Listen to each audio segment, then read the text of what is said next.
இன்று காலை இந்திய நேரப்படி 7:02 அளவில் மத்திய மேற்கு வங்கக்கடல் பகுதியில் சென்னைக்கு கிழக்கே வடகிழக்கே சுமார் 600 கிலோமீட்டர் தொலைவில் கடல் மட்டத்திற்கு கீழ் 10 கிலோமீட்டர் ஆழத்தில் நிலநடுக்கம் நிகழ்ந்துள்ளது. இந்த நிலநடுக்கம் ரிக்டர் அளவுகோலில் 5.1 என்ற அளவில் பதிவாகியுள்ளது. இந்த நிலநடுக்கத்தின் அதிர்வுகள் வடக்கு அந்தமான், சென்னை மற்றும் போர்ட்பேட் பகுதிகளில் இருக்கின்ற நிலநடுக்க பதிவு கருவிகளில் பதிவாகியுள்ளது. இதனைத் தொடர்ந்து சுனாமி எச்சரிக்கை எதுவும் விடப்படவில்லை. பதிவு மற்ற இது பதிவு செய்த விவரங்கள் மட்டும்தான் நமக்கு கிடைச்சிருக்கு. மற்ற விவரங்கள் எதுவும் கிடைக்கல. முதல் தகவல் அடிப்படைப்படி இந்த இது மட்டும்தான் இன்ஃபர்மேஷன் மட்டும்தான் நமக்கு வந்திருக்கு. மற்ற விவரங்கள்லாம் வரும், பின்னாடி தான் வரும். இதுதான் முதல் தகவல் அடிப்படைப்படி நமக்கு இந்த இது இல்லை, எதுவும் கிடையாது.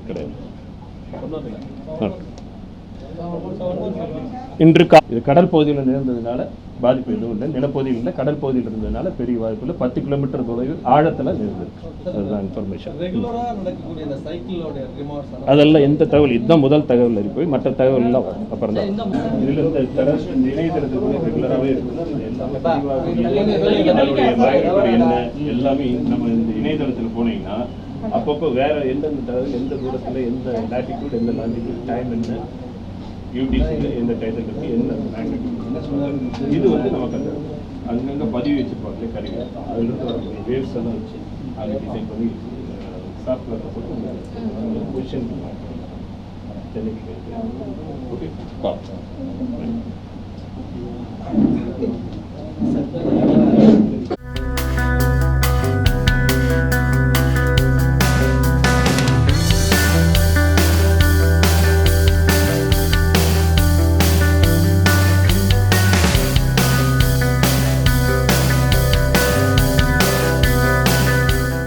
டிடி திவனகரன் இது மாதிரி டூத் பேஸ்ட் விளம்பரத்தில் எப்படி பல்ல காட்டிக்கிட்டே பேசுவாங்களோ, நீங்கள் எந்த டூத் பேஸ்ட்டை உபயோகிக்கிறீர்கள் அப்படின்னு கேட்டோன்னா, நான் அந்த டூத் பேஸ்ட்டை உபயோகிக்கிறதுனால தான் என் பல் வெள்ளையாக இருக்குது அப்படின்ட்டு வாயை மூடாமையே டூத் பேஸ்ட் விளம்பரத்தில் எப்படி பேசுவாங்களோ அந்த வேலை தான் அவர் பண்ணிகிட்ருக்காரு.